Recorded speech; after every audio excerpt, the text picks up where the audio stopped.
நீதிக்கதை சத்திரம். ஒரு முறை பீர்பால் தன் சொந்த வேலை காரணமாக அயல் தேசம் செல்ல நேரிட்டது. செல்லும் வழியில் சத்திரம் ஒன்று தென்பட்டது. மிகவும் அசதியாக இருந்த பீர்பால் அதில் சிறிது நேரம் தங்கிச் செல்லலாம் என்று முடிவெடுத்தார். அது அயல் நாட்டு மன்னனின் அரண்மனையாகும். அந்த விஷயம் பீர்பாலுக்கு தெரியாது. அக்பரின் ஆளுகைக்குட்பட்ட மண்ணில் இருக்கும் சத்திரம் என்று அவர் நினைத்தார். அந்த அரண்மனையின் பின்புறம் சென்று குதிரையை கட்டிவிட்டு பார்த்தார். ஆள் அரவமே இல்லை. அரண்மனைக்குள் புகுந்ததும் உணவு தென்பட்டது. தமக்கு இருந்த பசியில் சிறிதும் யோசிக்காமல் உணவினை எடுத்துக்கொண்டார். பின்னர் அடுத்த அறைக்கு சென்றார். அது படுக்கை அறை. உண்ட மயக்கத்தில் படுக்கையில் படுத்து உறங்கியும் விட்டார். வேட்டையாட சென்றிருந்த மன்னர் சிறிது நேரத்திற்கெல்லாம் வந்துவிட்டார். தன் உணவை உண்டுவிட்டு தன்னுடைய படுக்கையில் படுத்திருப்பவனை பார்த்ததும் சினம் கொண்டு பீர்பாலை தட்டி எழுப்பினார்.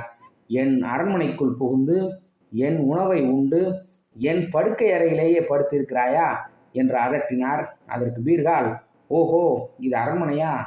காவலர் யாரும் இல்லாததால் இதனை சத்திரம் என்று நினைத்தேன். பீர்பாலின் பதிலை கேட்ட அரசர் கோபமுற்று, உனக்கு கொஞ்சமாவது அறிவு இருக்கிறதா? அரண்மனைக்கும் தர்ம சத்திரத்திற்கும் கூட உனக்கு வித்தியாசம் தெரியவில்லையா என்று கண்டித்தார் மன்னர். மன்னர் அவர்களே, இது அரண்மனையாகவே இருந்தாலும் இதனையும் தர்ம சத்திரம் என்று அழைப்பதில் தவறில்லை என்றார் பீர்பால். ஓர் அரண்மனை எப்படி சத்திரமாக முடியும்? சத்திரம் என்றால் இன்று ஒருவர் வருவார், நாளை போய்விடுவார், மறுநாள் வேறொருவர் வருவார், பிறகு சென்று விடுவார். இங்கேயே தங்க மாட்டார்கள்.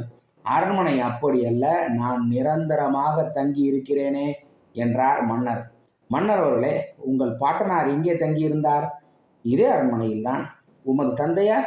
இதே அரண்மனையில்தான். நாளை உங்களுக்கு பின் யார் தங்குவார்கள்? இது என்ன கேள்வி? எனது மகன் தங்குவான்.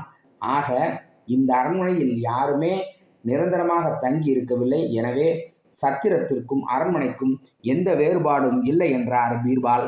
பீர்பால் சொல்வதில் உள்ள உண்மை மன்னருக்கு விளங்கியது.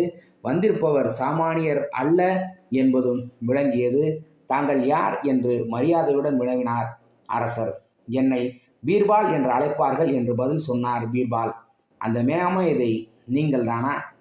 தங்களின் புகழை நானும் கேள்விப்பட்டிருக்கிறேன். மிகப்பெரிய தவறு செய்துவிட்டேன். வருத்தம் வேண்டாம் என்றார் அரசர். மேலும் சில நாட்கள் அந்த மன்னனின் அன்பு கட்டளையை ஏற்று அவரின் விருந்தினராக தங்கி இருந்துவிட்டு பிறகு தன் செல்ல வேண்டிய இடத்திற்கு புறப்பட்டு சென்றார்.